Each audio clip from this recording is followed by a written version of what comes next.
বাজার করা হয়ে গেছে, এইলেন বাকি টাকা। এই যা টনির সাথে কি ফলগুলো কাটগা। আচ্ছা রে মুখ ধুইছি, কপালে কষ্ট হচ্ছে। চমা তোকে সাজিয়ে দিই। কাঁদেন না, আপনি এবারে বড় মেয়ে হওয়ার পরে আপনার উপরে যেভাবে অত্যাচার করে দেখি আমারই কষ্ট হয়। আজ যদি আপনার আব্বু বেঁচে থাকতো তাহলে কোনোদিন আপনাকে এইভাবে কষ্ট দিতে পারতুক না। আপনি যত তাড়াতাড়ি পারেন ভালো একটা ছেলেকে বিয়ে করে এ বাড়ি থেকে চলে যান। চুপ করো, তোমার কথা কান দিতে বলিনি। এই সালমা, মানুষ চলে এসেছে, তাড়াতাড়ি ফলগুলো রেডি করলি আয়। হ্যাঁ আসছি মা। চাকরি ভাই বছর খানিক হইলো, আর আব্বা পাটের ব্যবসা করে, ওইগুলো দেখাশোনা করতো। আপনাদের বাড়ি রংপুরের বাজারে, হ্যাঁ না ভিতর পানে? একবারে বাজারে, ওই যে আর এম নার্সিং হোমটা আছে না, ওর পাশেই। লেন ভাই চা খেলেন। আব্বা যৌতুক আছে, এই আমার পছন্দ না। এখন রুকিস। দাঁড়ান দাঁড়ান, আমি তুলে দিছি।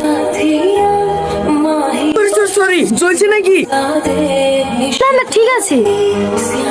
আব্বা আমি এই মেয়েটাকে বিয়ে করবো। বিয়ে করবে বলে বিয়ে দিতে পারে কি? একটা মেয়ে দেখতে আরেকটা মেয়ের দিকে নজর, আপনার তো চরিত্রই ভালো না। বেরেন বাড়ি থেকে। এই বাবু চ। দিল্লি তো আমার মেয়ের বিটা ভাইনি। বিশ্বাস করেন মা, আমার কোনো দোষ নাই। আমি শুধু চাবিটা তুলতে গেছিল। চাবি তুলতে গেছিলেন না? ছেড়ে থাকবে না কেন? ওর থেকে কত ভালো ছেলে আছে। সমস্যা তো হয়েছে আপনার সৎ মেয়ের লেগে। পাড়াতে অনেক লোকের বিয়ে ভেঙে দিচ্ছে, বলছে বড় মেয়েকে রেখে ছোট মেয়ের বিয়ে দিচ্ছে। তাকে না আপনাকে বড় মেয়েটার বিয়ে দেন। ওর বিয়ে দেবো কি করে? ও বিয়ে হয়ে শ্বশুর বাড়ি চলে গেলে বাড়ি কাজগুলো কে করবে? আরে বুঝতে পারলেন না ভাবি, ভাইরে বিয়ে দেওয়ার কথা বলছি নাকি? আপনাদের বাড়ি কাজের ছেলেটার সাথে বিয়ে দিতেন না? এই গ্রামে থাকবে, আপনার বাড়িতে কাজ করবে, দুবেলা দুটো দুজনকে খেতে দেবে, তাহলে হয়ে যাবে। কথাটা তো তুমি খারাপ বলুন। এই টনি, ছাদের উপর থেকে নেমে আয়। আসছি খালামা। বলেন খালামা। ধানগুলো গোছানো হলো? হ্যাঁ খালামা হয়ে গেছে, আর দু বস্তা মতন হবে। ঠিক আছে, পরে করিস। যা পাঞ্জাবি পরে আইগা। কেন খালামা? আমার মেয়ের সাথে তোর বিয়ে দেবো। আপনার মেয়ের সাথে? আমার মেয়ের সাথে না, সৎ মেয়ের সাথে। ঠিক আছে খালাম্মা, আমি রেডি হয়ে আসছি। এই লাও, খাবারটা খেয়ে লাও। আমি জানি আমার সাথে বিয়ে হয়েছে বলি তুমি মন খারাপ করে কিচ্ছু খাওনি। আমি বুঝতে পেরেছি তোমার আমাকে একটুও পছন্দ না, কিন্তু আমি যদি বিয়েটা না করতাম তাহলে তো আমার থেকে কোনো খারাপ ছেলের সঙ্গে তোমার বিয়ে দিয়ে দিত। আমি শুধু তোমার কথা ভেবে এই বিয়েটা করেছি। খেয়ে শুয়ে পড়ো, ভয় পেও না। আমি কোনোদিনও স্বামীর অধিকার নিয়ে তোমার সামনে এসে দাঁড়াবো না, সেইটুকু বিশ্বাস করতে পারো।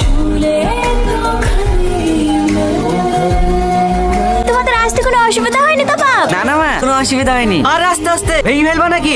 ঠিক আছে ভাই। ভাই কাকে বলছি? সাহেব বলবি। বিয়ের পরে প্রথম শ্বশুর বাড়ি আসলা, আর যতই কাজ থাক এক সপ্তাহ নিচে কিন্তু বাড়ি যেতে দেবো না বাপ। কতদিন থাকতে পারবো না, সামনে মঙ্গলবারে চলে যেতে হবে। একটা নতুন রাস্তায় টেন্ডার আছে, আমি না গেলে আবার পাস হবে না। তুমি জানো মা, তোমার জামাই সব থেকে বড় কন্ট্রাক্টর।